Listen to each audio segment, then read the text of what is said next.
Thank you sir कपलू, thank you thank you thank you.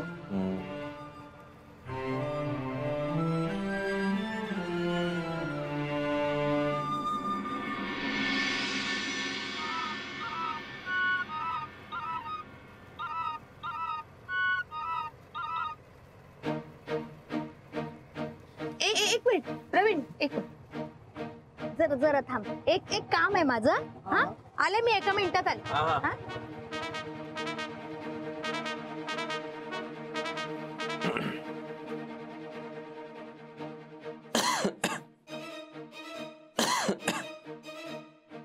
साहेब काय बिमारी काय सर? काय नाही, ते सीझन बदलला ना त्यामुळे सर्दी ताप. साहेब गवती चहा मध्ये आलं घालून घ्या. सीझनला होते ना बिमारी, ती एकदम गायब होऊन जाईल, परत कधी येणार नाही. गवतीच्या आलं घालून?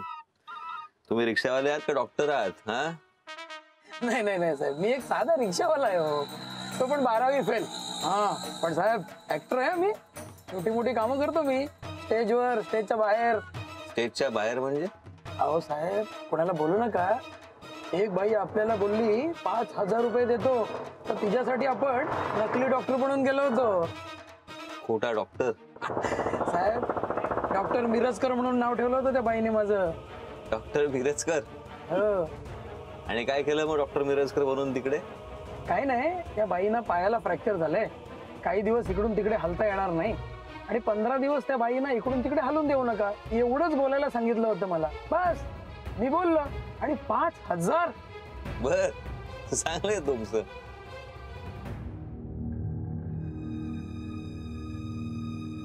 एक सेकंड, त्या बाईचं नाव काय होतं?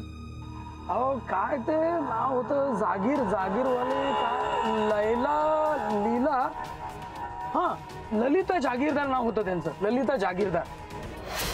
ललिता जागीरदार? हो. हेच नाव होतं त्या बाईचं? हो अगदी नक्की साहेब. तुम्ही कुठे गेला होता? सुभाष रोडवर.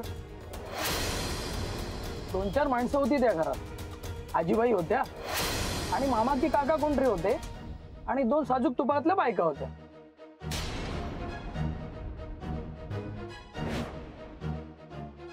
आता कुठे निघालत पण? अहो पाऊस आहे बाहेर. हा असू दे, जाऊन भेटतो आईला.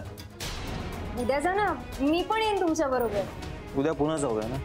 तसं नाही, म्हणजे एक दिवस गेलं नाही तर चालणार नाही का? मी सांगितलं ना, मी आईला नाही भेटलो तर मला अस्वस्थ वाटेल, मला चैन नाही पडणार, तगमग होईल माझी.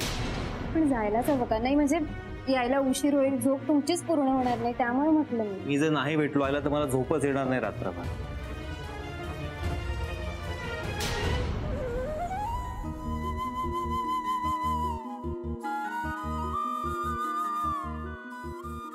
सॉरी झालं का?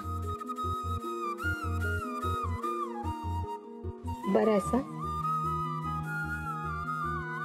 हा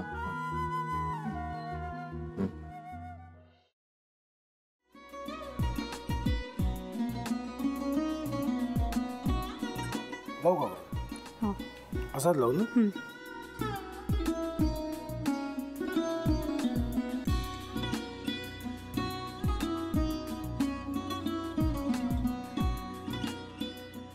आता काय करायचंय? आता आपण ड्राय स्टफिंग दुसरं काय करणार आपण त्यात? आपण ह्याच्यात मेयोनीज न टाकता बाकीचे सगळे साहित्य टाकायचे. अच्छा, हे सगळं. ऋतू, माझा तर विश्वासच बसत नाहीये. म्हणजे अगं बहिणी आमचं लग्न व्हावं म्हणून किती प्रयत्न करत होती, आणि ते सगळं करताना की शिवच्या आम्हाला माहिती पुरवते. नाही, मला नाही वाटत. गौरी खूप चांगली असतो म्हणून तुला सगळं जगत चांगलं दिसतं, पण शिव उगाच बोलला असेल का? त्याच्यावर विश्वास नाहीये का तुझा? शिववर पूर्ण विश्वास आहे मी तुम्हाला, पण तो आता हे जे काही करतोय ना, म्हणजे निशा बहिणी समोर त्या राधिका सोबत फिरण्याचं नाटक वगैरे, ते त्याचा काही उपयोग होणार नाहीये. अगं असं कसं म्हणतो? अगं नीलिमा, जतीन भाईंचा कॉल आहे. हो माहितीये. रिसीव कर ना. अगं बघ, कट झाला. आता तू रिसीव केला नाहीस म्हणून ते मला करतील. अब पुन्हा आला बघ, घे बघू. हे एक ना एक दिवस घडणारच होतं. आता मला कळलं तुम्ही 2 दिवस झाले काय सांगत होता ते.